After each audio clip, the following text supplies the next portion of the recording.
Alright, hi everyone. Welcome to today's live analysis session brought to you by IC Markets.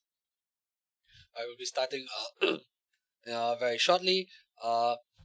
Just want to make sure you guys can hear me loud and clear and see my screen as well. Do take note, we've got the live chat box running as well, so do not hesitate to drop your questions or requests for any analysis in this live chat box. Alright.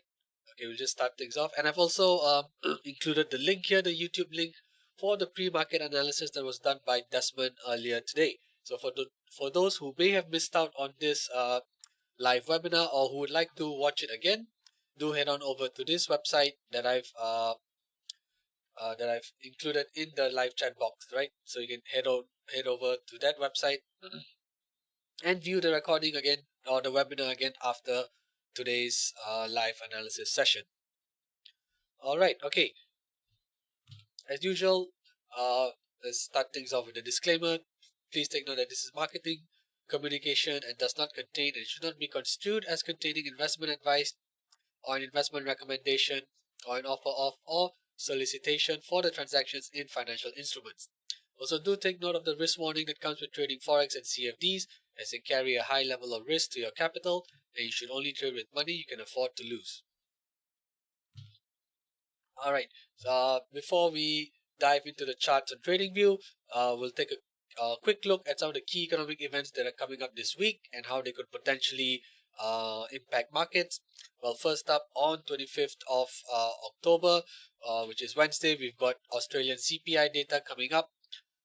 In general, CPI has been retreating up or has been pulling back pretty steadily across most developed economies, but we are starting to see a little bit of re-acceleration in certain countries, and Australia being one of them. Alright, and after that, we've got two key central bank decisions coming up, or two monetary policy statements coming up this week. We have the Bank of Canada on 25th of October, followed by the ECB or the European Central Bank on 26th of October. Alright, okay. So my name is Ketan Rameshchandra. I'm an investment analyst here at Everest Fortune Group. So this webinar series is brought to you in a special partnership between IC Markets Global and Everest Fortune Group, where we've been the finalists for Best FX and Equity Research for the following years, 2019, 2020, and 2021. Alright, as I mentioned, we'll do a quick overview of the key economic events that are coming up this week. Right, so we have Australia's inflation data up.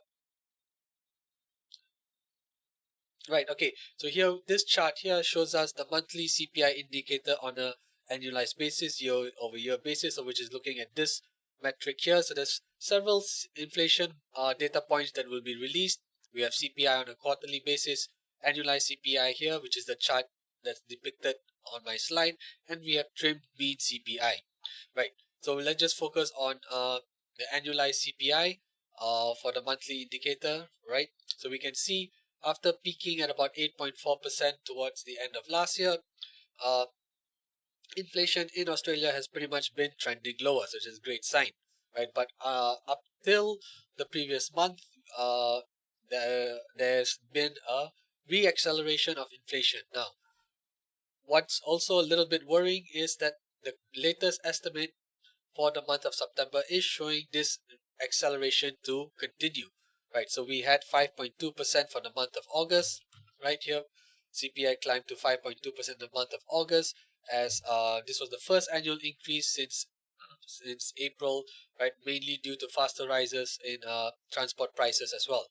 All right, there's a question. All right, sure, Renata, we'll definitely cover pound dollar as well, right? So you can see quickly you can see that inflation accelerated in August, and the estimate for September is showing this acceleration to continue.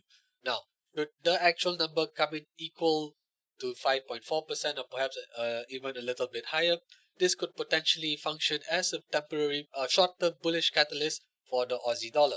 Right, so as we've seen, later we'll see on the charts, Aussie dollar has been pulling back quite sharply over the last few weeks, of course led by the stronger US dollar.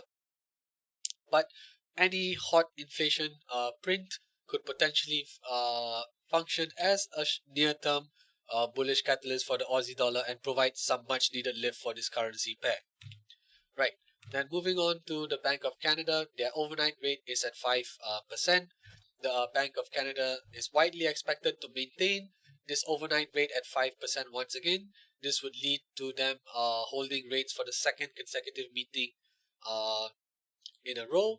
And should the statement come out to be relatively neutral, we could see the Canadian dollar lose further value versus the US dollar. So that means dollar CAD is quite likely to rise in the aftermath of this uh, monetary policy statement, right?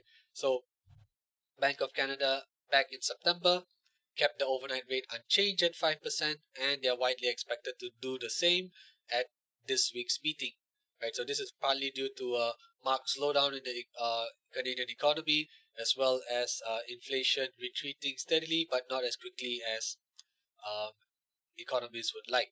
But overall, we can see that most central banks are adopting the whole wait and see approach as they decide to keep rates elevated rather than continuing to increase them. So combined with a potential neutral outlook by the Bank of Canada, we could see the Canadian dollar lose further strength, and that means dollar CAD could potentially continue to rise. Right. Similarly, okay. Moving on to the ECB, where it's quite likely that they're going to maintain the interest rate or their main refinancing rate at 4.5%. Now, this would mark the first time that they are doing so in this hiking cycle. You can see they've raised their main refinancing rate at every meeting since early 2022. So this would mark the first time that they would do it, and as this is primarily due to the significant weakening of the eurozone economy, right? We are seeing PMI numbers across the manufacturing and services sector deteriorate. Uh, Germany, being the economic powerhouse of Europe, is also having very weak manufacturing figures and manufacturing activity. So that's weighing on Europe as a whole. So it's very likely that we may see the ECB keeping rates on hold for the first time during this hiking period. So that means, and if the statement as well as the press conference by ECB President Christine Lagarde is neutral, we're likely to see the euro lose further ground against the US dollar. So that means euro dollar could potentially fall further following this interest rate decision. Right. Now let's quickly move on to the charts. And yeah, okay, so I'm on this is Forex Factory, right? So if you want uh the more detailed timings of when these events are going to take place, I'm on GMT time here, right? So you can see on 25th October, Wednesday, 12:30 a.m. That's when Australia's inflation data will be dropped, and then we have the Bank of Canada releasing their monetary statement at 2 p.m. GMT time, followed by the press conference at 3 p.m. Right, so if even during the press conference, we could see uh, further impact on the dollar CAD during this period. And then, of course, moving on to Thursday, 26th of October at 12:15 p.m. GMT time, the ECB will release its monetary policy statement as well as update its main refinancing rate, followed by the press conference by ECB President Christine Lagarde at 12:45 p.m. GMT. So once again, the press conference could be market moving as well, and we could see the euro continue to fall should President Lagarde maintain a very neutral or perhaps even dovish outlook. All right, with that said, let's move on to uh, to the trading view. Right. So we'll quickly start off with the analysis on the. We'll identify the levels on the daily time frame, and then we'll quickly move on to the 4-hour time frame to see where the more actionable levels are. And of course, after the dollar index, I'll transition onto the pound as well, and the euro, and any other requests that you may have along the way. Otherwise, I'll just cover the majors and uh, the commodities such as gold and oil as well. All right. As we've seen since mid-July, we do see uh, the dollar index in a strong bullish trend, right? Went finding strong support at about the 100 level, rising as high as 107.30 last in early October, right? So we can do see a strong bullish trend for the dollar index, and of course, because of that, euro pound would be falling over this period, right? That's it. Let's quickly identify where the resistance levels would be, right? Okay, in terms of resistance, we do see a pretty decent significant level here at about 107.68, right? Roughly around here. Why is that the case? Because we see price making a significant bounce here back on 14th of September, and then after which, when price broke below this level, it made a significant swing high here on 21st of November, a level which has yet to be broken. And we can also highlight it as a zone rather than an absolute level as well. You can see here, right? So the first resistance for dollar index on the daily time frame would be between 107.10 and 107.68. Right. Now, what about the first support? We can also see view a very significant overlap level at about 105.58. Right. If I were to just let me fine tune it a little bit, we do see a pretty significant overlap level here. Right. Why is that the case? Right. We can see price running into resistance here back on 14th of June of last year, finding a double support bottom here.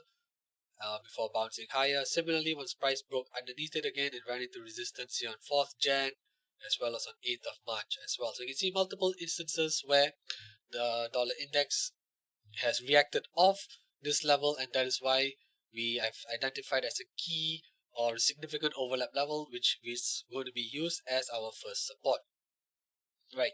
The second support is identified here at this swing high that took place at the end of May, which is about 104.30. Right. You can see this level here, price making a significant swing high here, then running into resistance once more on 25th of August, and after that finding a little bit of support here on 11th of September as well. So once again, multiple times or multiple instances where price has reacted off 104.30, and that's why we would like to identify it as the second support.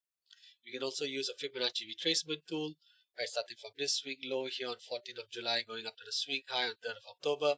We can also see the 23 and 38.2% Fibonacci retracement levels line up very well with the key significant overlaps that we had identified earlier. Right, so these are the key support and resistance levels to look out for the dollar index. Now let's go on to the 4-hour time zone time frame and try and identify any other potential or more actionable levels should there be any. Right, okay, so let's tidy things up. I'll get rid of this ink annotations here. Right, okay, and then right, okay, so we can also see well, yes, I can also do a Fibonacci retracement here from this swing high on 3rd of October, going down to the swing low on 12th of October. Let's see, we do see a pullback resistance level here at about 106.60, right? We can see price running into resistance here on Friday the 13th as well as Thursday 19th October. So we do see some resistance at that level as well. Does it line up right? Okay, it lines up well, it's already broken above it here, so we can't really use the 61. So, right, there's no really Fibonacci levels that we could use on this part of the move, but that's fine. But we do see, if we zoom in, we do see at least on the 4-hour time frame, I would identify this as the first resistance for dollar index on the 4-hour time frame, right? Do take note the levels that I identified earlier were on the daily time frame, which are of course applicable as well on the lower time frames. But for more actionable time frame levels, I would now identify 106.72 as the second as the first resistance level, and I would switch this to the second resistance level for the 4-hour time frame on the dollar index. Right. Similarly, we do see a pretty I do see a pretty decent overlap here at about 105.95, and perhaps I will identify this as an intermediate support level. Why is that the case? We see dollar index finding support here on 6th of October, and then again finding a little bit of support on 10th of October before price broke lower. And then once it broke underneath it, it ran into a little bit of resistance on 11th of October, and subsequently after breaking above this level again, we can argue that it found support above 105.95 on 17th October, 18th of October, as well as 19th of October, right? So this does look to be a pretty decent overlap level, and I would like to highlight that as an intermediate support for the dollar index. All right. One, two, three. Okay, so these are, I would say, these are the more uh, actionable levels that you would have for the dollar index on the 4-hour time frame. Um, it does seem like the dollar is one of the stronger currencies today, right? We could see the dollar uh, remaining above 106 at least for the first couple of days, and if it does break above if it does rise up towards 106.72, and if it does break this level, we could see the dollar index push up at least towards 107 as well. All right, so these are the key levels for the dollar index on the 4-hour time frame. All right, okay, now we'll transition into the pound, and then we'll look at the euro as well. All right, so similarly, let's just start with the daily time frame so we get a better perspective on how this currency pair has been trading. So of course, if we are seeing the dollar index rise very strongly from mid-July till now, then naturally the pound is going to be falling over this period, right? We can see it making the swing high here at about 1.3130 back in middle of July, and price has fallen as low as 1.2038 in early October. All right. Okay, so where are our key levels that we can identify? Right, we can see that this level here, right, of course, with price making running into resistance here back on 11th of October at 1.2310, and if you scroll back as well, we can see price finding support here as well. So this is a very significant overlap level, right? We see price making a very significant bounce here back on 25th of May, and then once price broke underneath it, we see it making a significant swing high here on 11th of October, right? So we can see why this level at 1.2321 is a significant overlap level, and that is why we are using this level. We are identifying this level as the first resistance for the pound on the daily time frame. Right. With that, I think we can also use a Fibonacci retracement, right? If you use the retracement starting from this swing high here, 14th of July, going down to the swing low on 4th of October, we can also see that the 23% Fibonacci retracement level lines up very well with the overlap level that we had identified earlier.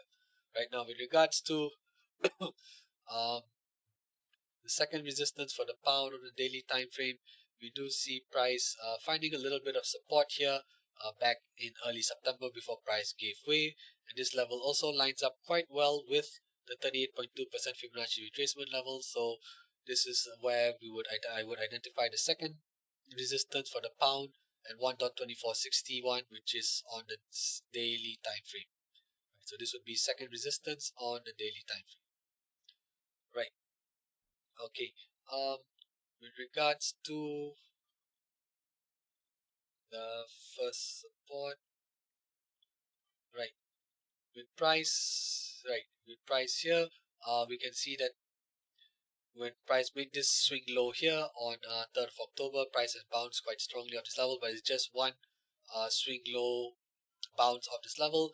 Because of that, on the daily time frame, we're going to identify this as a intermediate support zone rather than a support level rather than a the first support, right? It's an intermediate support level. For the first support, we would like to find or identify a level where we've at least seen price reacted of it at least twice. And where that level comes in is at about 1.1825 on the daily time frame, right? If we look here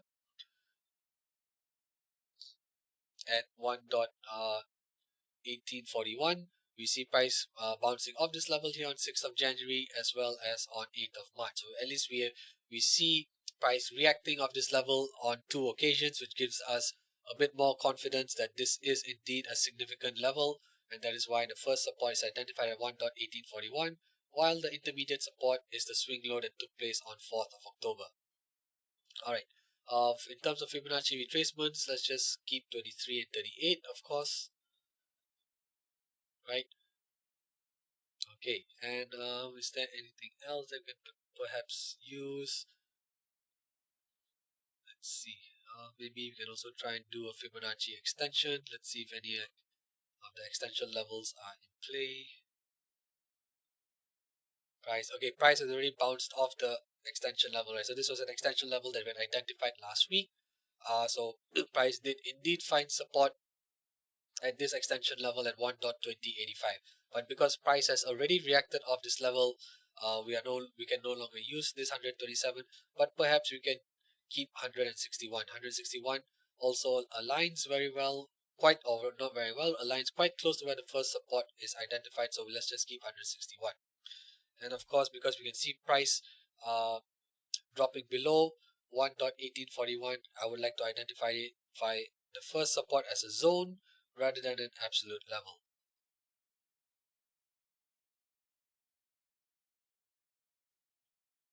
Right, okay, then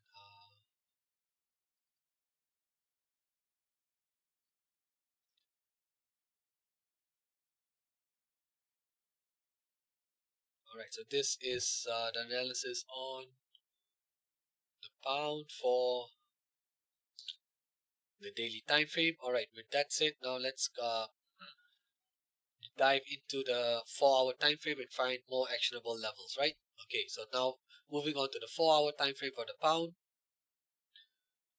Do take note the levels earlier that I indicated were for on a daily time frame, which are also applicable as well for 4 hours, but I would like to identify more actionable levels for those who may be trading on the lower time frame as well.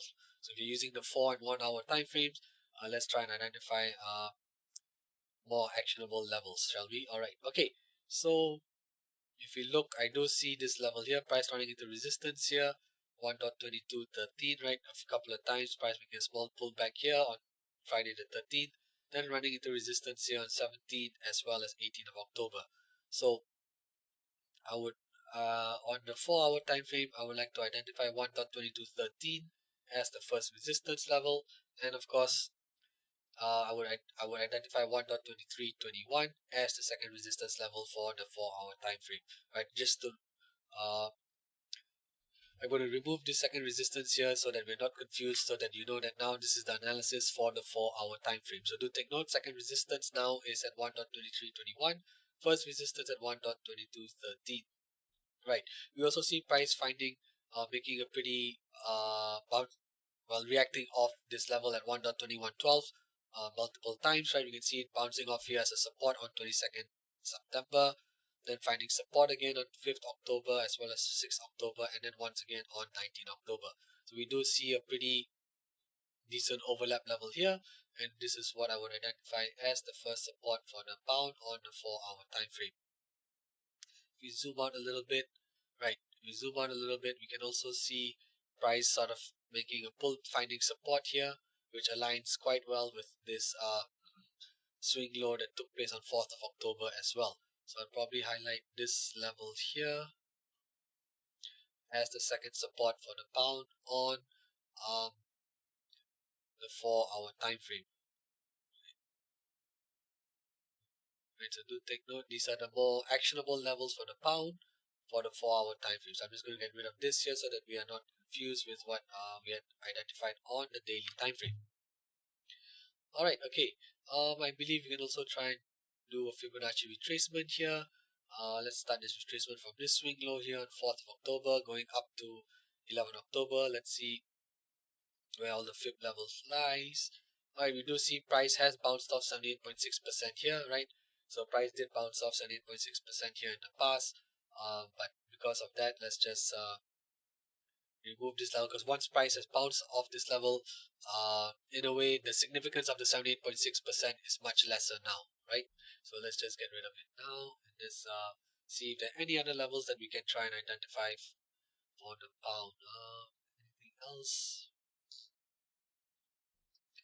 Perhaps from here, right? Although the trend line doesn't captures the market structure quite well, it's not the best trend line to draw, but it does capture the market structure quite well. So I think you can see when the 50% lines up quite well with the first resistance level. So let's just keep 50%. Right, okay.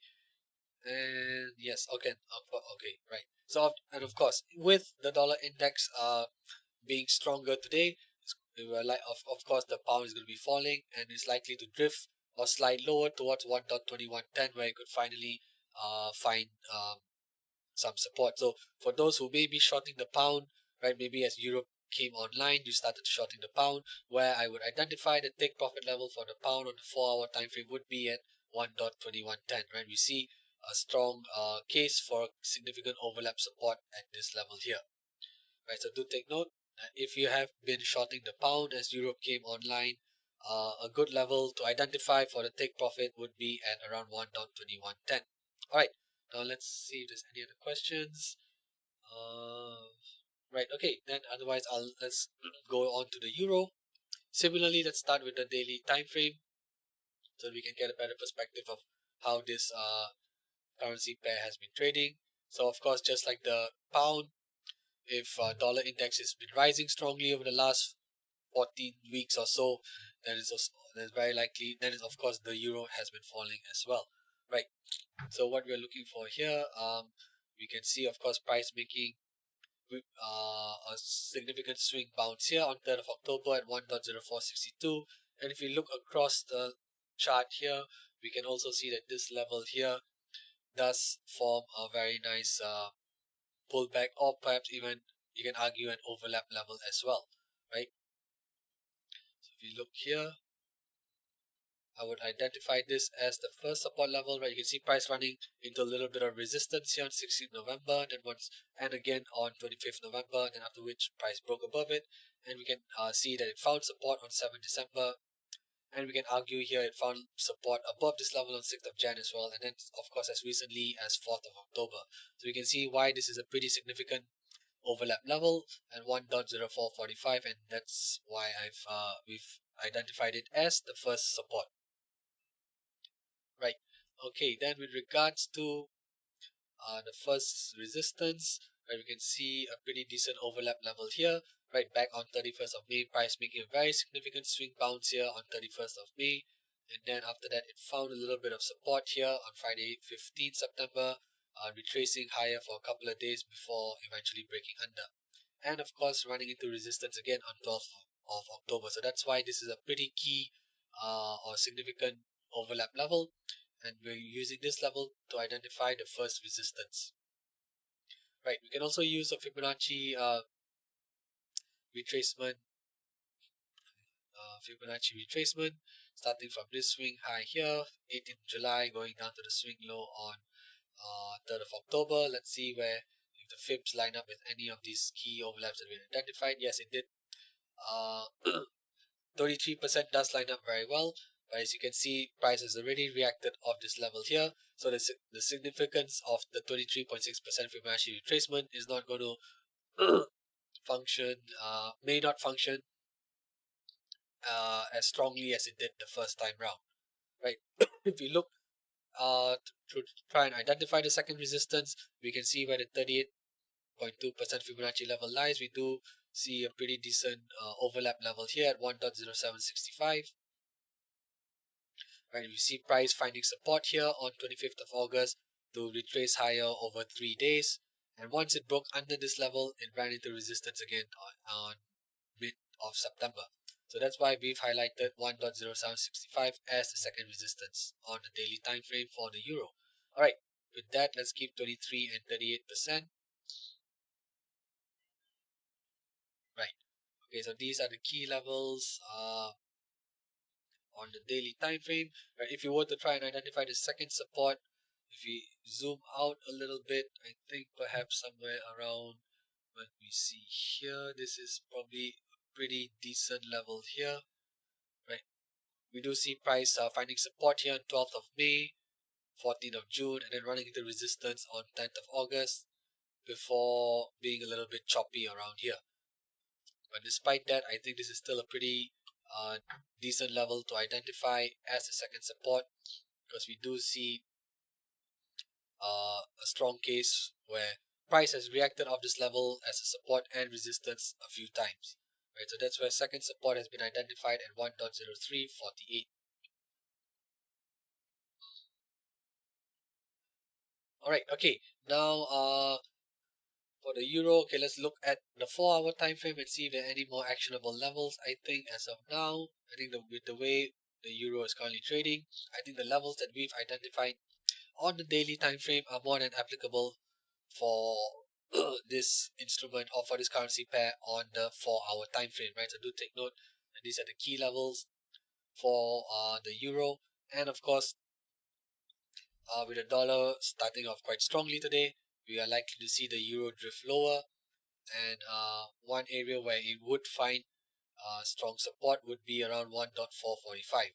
But do take note, if we see the euro break below this level, right, because this is such a key level here at 1.0448, right, this is such a key level here. If we do see price break underneath this level, then it is definitely going to trigger the move down towards the second support at 1.0348. All right, okay. Right, okay. Before I move on, if you guys have any requests for any analysis, please do let me know now or at any point. Right, the earlier, the sooner you get your request in, the more time we have to go through it. So I don't have to rush through the analysis either. Right. So any custom request that you may have, feel free to type it in into the chat and we'll go through it together so we don't have to rush through any analysis. All right. Yeah, definitely we'll cover gold as well, Renata. Okay. Right. Why don't we move on to gold now? That's fine. And then we can cover oil and then perhaps go back to any of the majors again or any other request that you may have. All right. Similarly, let's look at gold. So once again, let's start off with a daily time frame. Right. Okay. So due to the ongoing geopolitical tensions in the Middle East, we've seen a demand for safe haven assets. So what are the safe haven assets? Typically, they are gold, precious metals such as gold, even the US dollar, and also treasury bonds as well, perhaps, and sometimes currency pairs like the Japanese yen and Swiss franc. But generally, right, gold and the value of the US dollar have a negative correlation. So what does that mean? So typically when the value of the US dollar rises, gold prices fall, and when the value of the US dollar falls, typically gold price rises. But for now, we are seeing a stronger case for a positive correlation between the dollar index, or rather between the value of the US dollar and gold prices. So that means when the US dollar is rising, gaining strength, gold prices are also rising along with it. So this is what we call by positive correlation, which has been pretty much in place since 9th of October, right? So if we look here, 9th of October was here, right? It's sort of there, not is not very visible, but the positive correlation was kind of strong in the initial part of the move. All right, okay, so that's it. Do take note. Sometimes I just wanted to highlight this because sometimes correlations can break down, whether they're positive correlations or negative correlations, as we move through or we navigate through various market environments or market conditions. These sorts of correlations can break down, and it's actually important to try and identify them so that we don't get caught out if we are just plainly trying to trade off correlation strategies or negative correlation strategies. All right, okay, so that's it. This is gold. I'm on the chart for gold. Let's see, right? Okay, where can we identify some of the levels? Okay, let's zoom out a little bit.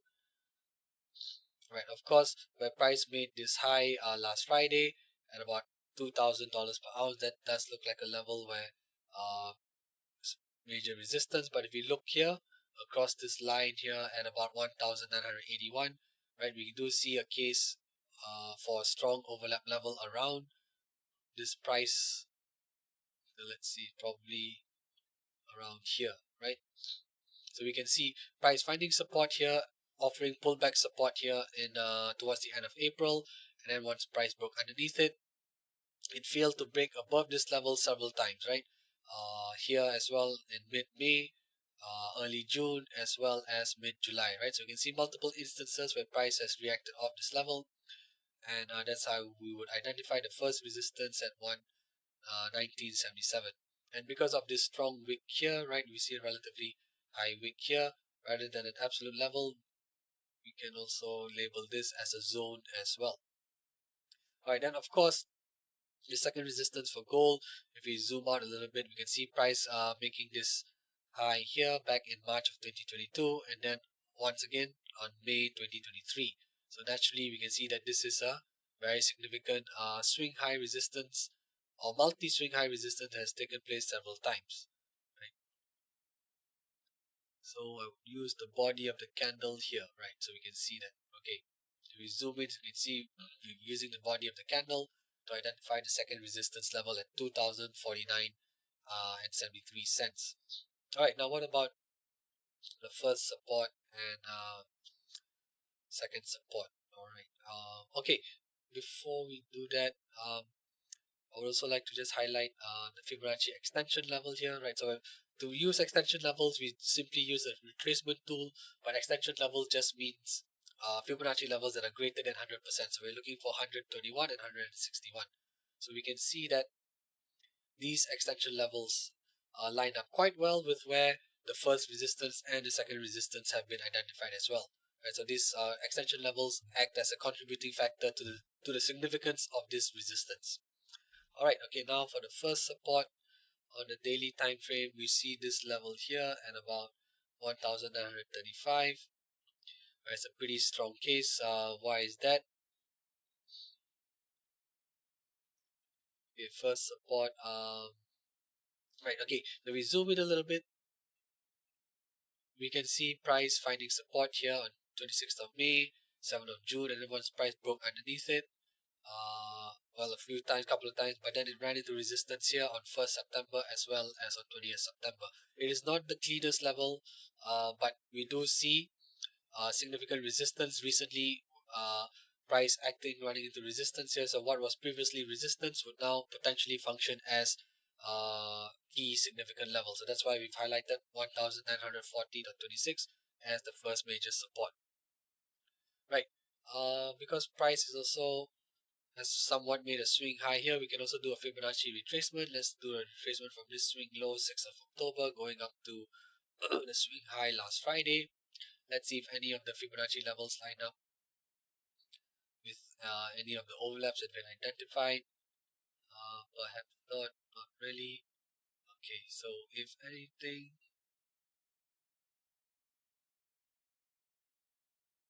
right, so I think for the second support, because we see price making a very significant swing bounce here on 17th of August, and also because it lines up quite well with the 61.8% Fibonacci retracement, I would identify 1885 as the second support for gold on the daily time frame.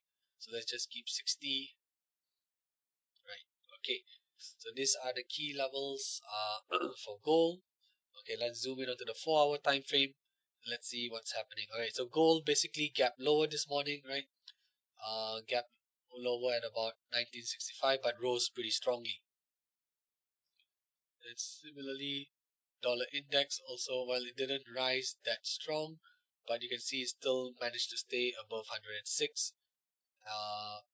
So we can still do see a little bit of positive correlation between the dollar index and gold prices for now. Alright, okay, so let's go on to the 4-hour time frame and see where if there are any actionable support levels that we may be able to identify. Let me adjust this. Okay, let's see if there's anything else we can use. 2350, 38, perhaps not. Okay, so I think 60 is just one of the levels that actually lines up quite well with a key significant overlap. Alright, okay. Because I don't see any other major support levels. I think with regards to gold, the first resistance and the second resistance, I think there's no change to those levels, right? I think that's fine for resistance levels for gold on the 4-hour time frame. Support, first support is definitely fine as well, and 1940. Perhaps you get identified as a zone, right, on the 4-hour time frame. Right, so identify this as a zone rather than an absolute level. Right, you can see price running to a little bit of resistance at 1946, then finding support here as well, and also finding resistance here on 1st September. Okay, then if there's a small pullback level here, there does seem to be a pretty small pullback, so perhaps Uh, but it's more of an intermediate support perhaps. Okay, doesn't matter. All right, okay, so for gold, do take note, we do see a combination of demand for safe haven assets that has propelled it higher since 9th of October. And if the conflict does continue to escalate uh, over the next few days, we may see demand for safe haven assets such as gold to remain elevated. So do take note, although this is a key technical resistance level for gold prices, but if there is further escalation uh, in the Middle East, it's quite likely we could see this level get taken out. All right, okay. Is there anything else? All right, okay. If not, let me just move on to oil. Let's cover oil, and then we'll go back to any of the other major currency pairs as well. So once again, let's start off with the daily time frame and see how price has been trading for WTI oil.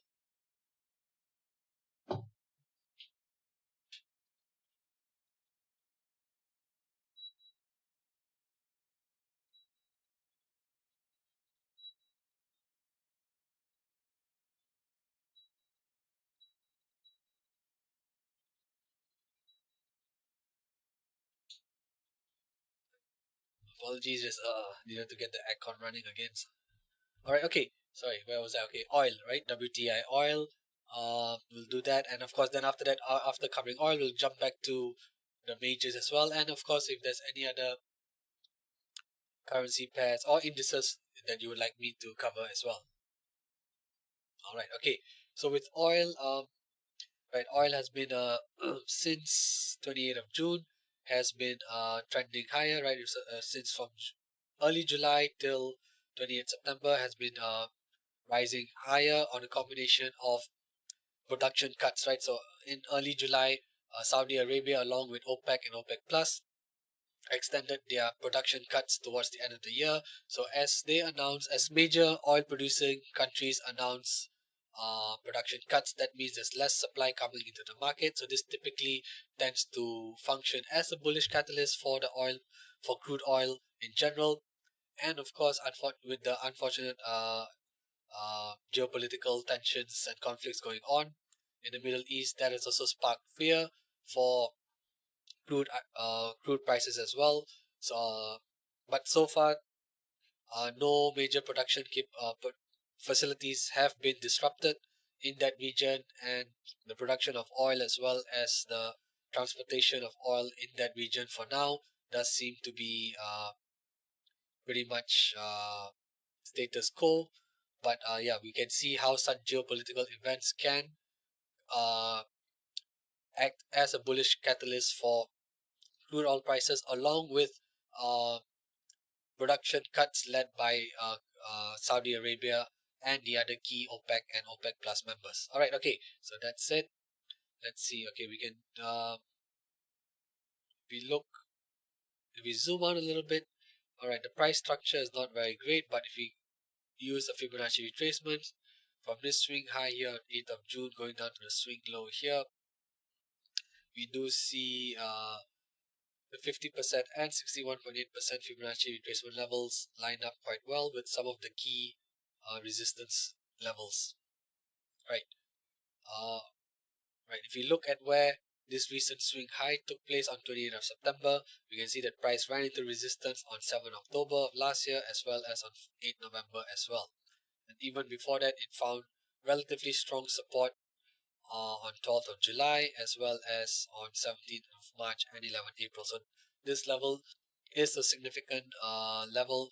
Initially, it acted as a significant pullback support level, and then of course once price breaks underneath it, this level at 93.55 is now going to function as a significant resistance level. So right, that's why we've identified this level here at 93.04 as the first major resistance for WTI oil, which also aligns very well with the 50% Fibonacci retracement.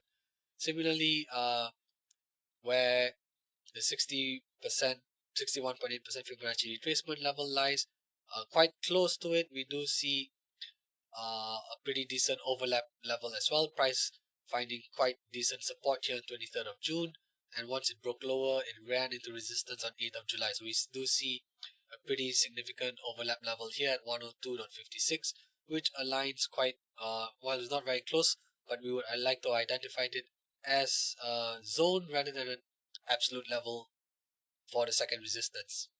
Right, okay. Now for the first support, if you look across the line here, the chart here at about 82.66, right, we do see price finding support and resistance multiple times, right? Price running into support and resistance multiple times around this level here, right? We can see it at about, okay, probably this part not so much here because of this big move down here. It sort of invalidates this level, but if you look at it here, which is at 82.53, right around this area, does look like a very significant overlap level, right? We can see price finding support here 19th of October, then running into resistance several times, 2nd December, 24th Jan, then after gapping up high in April, running into resistance on 13th of April as well as on 7th of August. So we can see multiple instances where price has reacted off this level at 82.53 as a resistance and support. So that's why we've highlighted it as the first major support for crude oil, okay, or WTI oil. And also, if we were for the second support, I would identify this level here at 77.13. Why is that the case, right? You can see price running into resistance here on 13th of July, and then once price broke above it, we can see it managed to stay above it, like finding support here. So this does look like a pretty decent overlap level as well. So this would be the second support level at 77.13 for WTI oil. Let's see if we can do a Fibonacci retracement on this part of the move. Right, this swing high here, 28th of June, going up to 28th of September. Alright, we do see the 61.8% Fibonacci retracement lined up very well with the second support, so that's great. Let's see if there's a 38 and 61. No, there's no real 38, 50, 61. I guess you can sort of argue that price did find support here at 50. Right, so let's just keep 50 and 61. Alright, okay, so we can see that these are the key levels for WTI oil on a daily time frame. Alright, okay, we'll cover the Aussie as well. Sure, we'll have time to cover the Aussie as well. Right, okay, let me see if there's anything else. Perhaps this, we can do a Fibonacci retracement here. Right, we do see price running into resistance here at 61%. Right,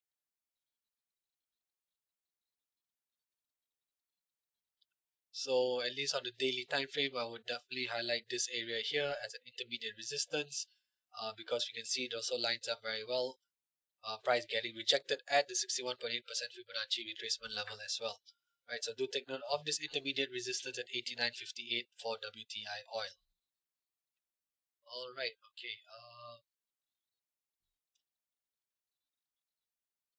See, I think we try and use a projection. Projection involves 3 points. So we'll start from this swing high here, 28th of September, down to 6th of October, going up to 20th of October. So projection tells us where price could potentially go should it could fall lower. So let's pull up all the fibs. Right.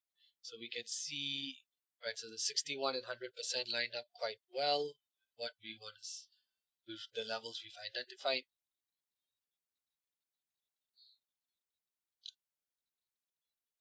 Right. So you can see, so should price continue to pull back further, the projection levels can help us identify key support areas for WTI oil, one of them being at 61.8% Fibonacci projection, which is where price previously found support, and also the 100% projection, which also aligns very close to where the 61.8% Fibonacci retracement level lies. So when you have more than one Fibonacci retracement or more than one Fibonacci level at a particular price point or a particular price zone, we call this a Fibonacci confluence. So that simply means you have more than one Fibonacci level at that particular price point.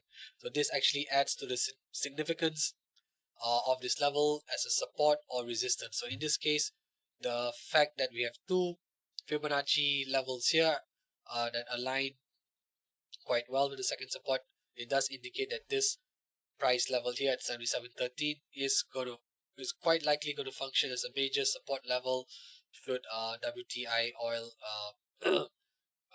drop lower. Alright, okay, so these are the levels for WTI oil. All right, then let's see, we'll cover Aussie. Right, okay, we have time, definitely have time for Aussie. And do let me know if there's anything else you'd like me to cover as well, because once we're done with the Aussie, I believe we'll just have time for just one more analysis. All right, so once again, we'll start off with the daily time frame.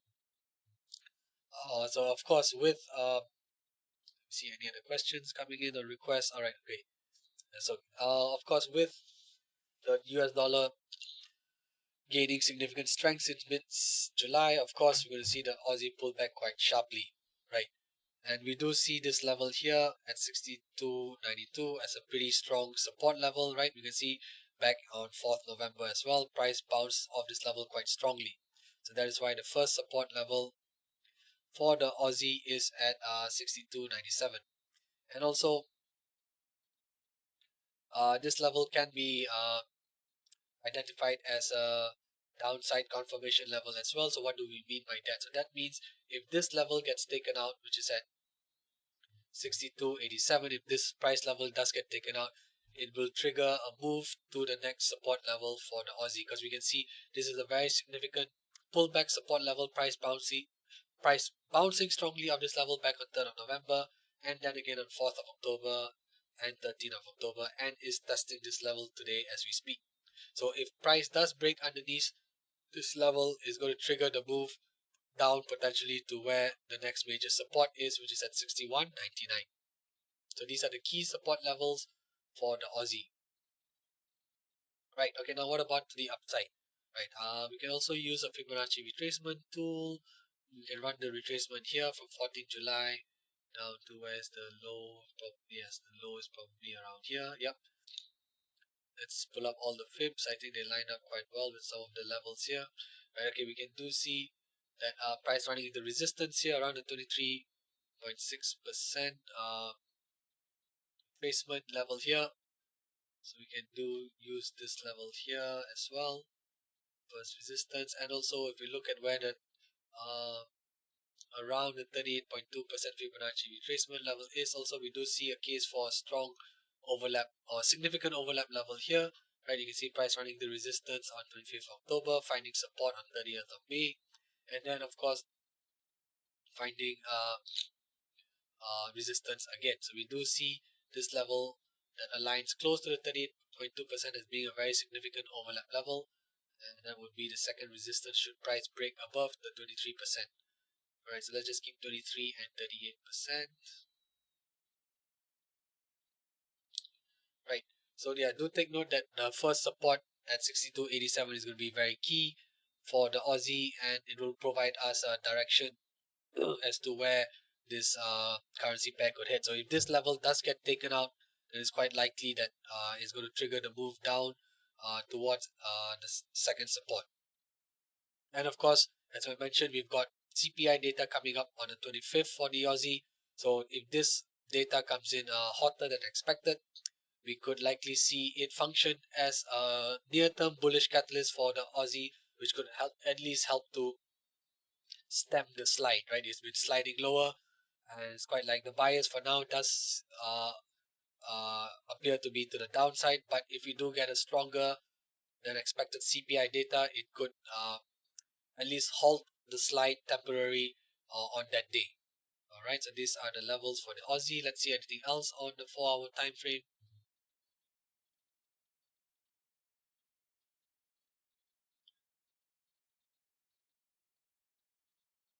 Right, I think that's pretty fine. I think what we've identified on the daily time frame is pretty much applicable here as well. We can, okay, let's see 4-hour. I think we do a Fibonacci retracement from here.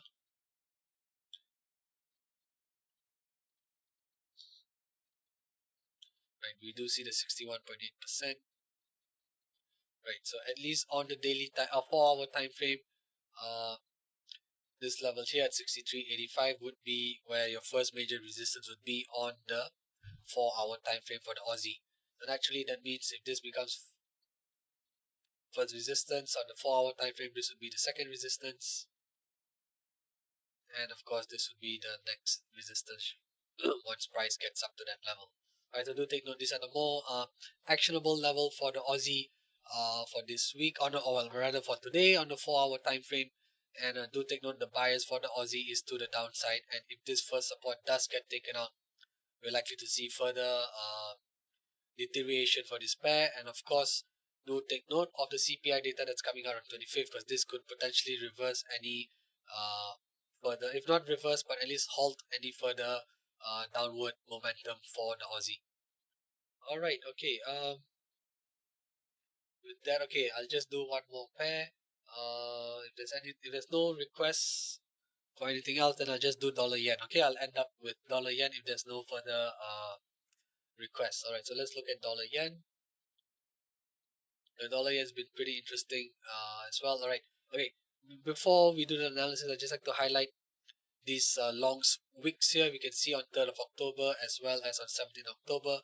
Okay, the reason for these wicks is there was a rumor that the Bank of Japan had intervened in the open currency market, so there was a potential intervention by a major central bank. So this is something that the Bank of Japan did in October of last year as well. If you look at the charts on a daily time frame, right, because the yen was getting devalued very strongly because of monetary policy divergence. We had the Federal Reserve hiking interest rates very aggressively in 2022, while the Bank of Japan was probably the only central bank that maintained its policy rate at negative 0.1% despite the high inflationary environment. So this creates monetary policy divergence. So when you have a case of one central bank hiking strongly, in the case of the Federal Reserve, and the Bank of Japan keeping rates at negative 0.1%, it creates monetary policy divergence and causes the dollar yen to rise very strongly.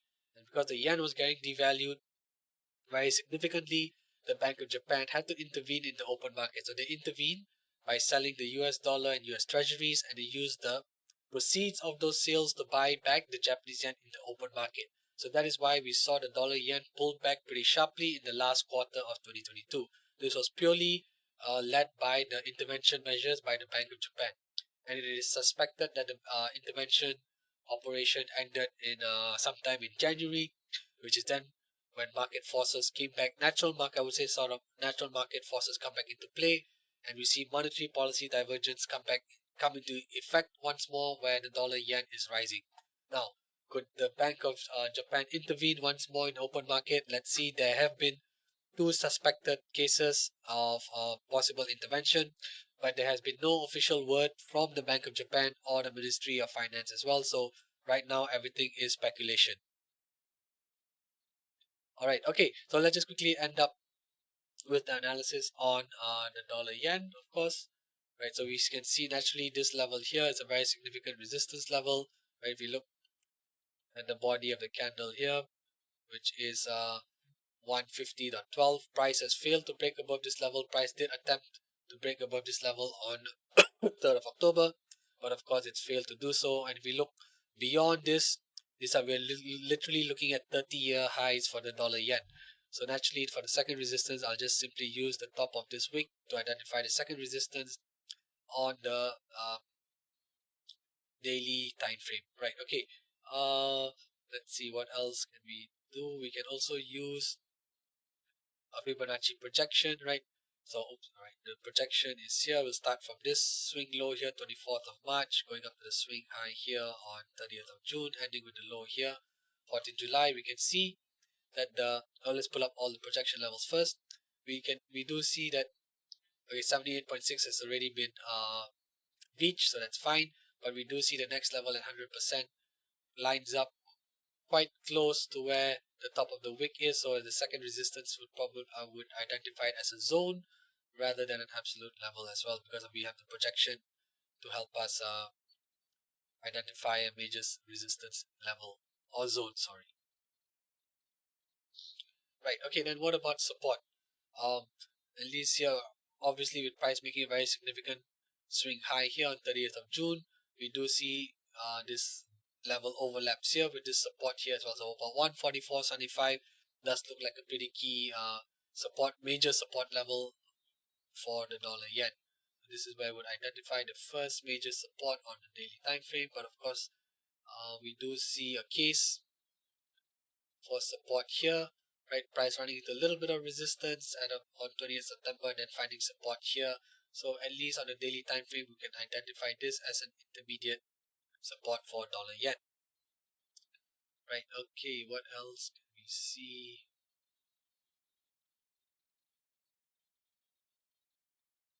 Right, okay, so these are these are the levels that I would identify, key significant levels for resistance and support for dollar yen. Okay, let's quickly end up with, let me see. Okay, all right, sorry guys, my chat's been disconnected. I don't think I'm not able to reconnect for some reason. But okay, I did manage to see at least till Aussie yen. So anyways, okay, sorry, Aussie dollar. We'll just end up with dollar yen. All right. Okay, let's see for our time frame. Anything else? As you can see, the dollar yen has been trading in a relatively tight range, right? If you look at average true range, if you look at indicators such as average true range, it's actually been a very narrow range for dollar yen. There's not much movement, right? Although demand for the US dollar is relatively strong, but because of the potential intervention measures, dollar yen does seem to be capped under 150. So do take note of that. All right, okay. So I've come to the end of today's live analysis. Yeah, so do take note of the key events that are coming up this week. One of them, there's a lot more than what I've identified. There's other economic events that could impact markets this week as well. But the three ones that I'd like to highlight would be the inflation data out of Australia, 25th October, followed by Bank of Canada and their monetary policy statement and announcement on 25th October as well, followed by, of course, the ECB on 26th. And yes, do take note of the levels. And of course, I've also included the link for the pre-market analysis that was done by Desmond earlier today. So for those who have missed that webinar or would like to rewatch it, simply click on the link and you can watch that webinar once again at your own pace. All right, thanks everyone for tuning in today. Hope you had a great session, and yeah, do take note of the levels that we identified today, and I wish you the best of luck in your trading journey for this week. All right, thank you.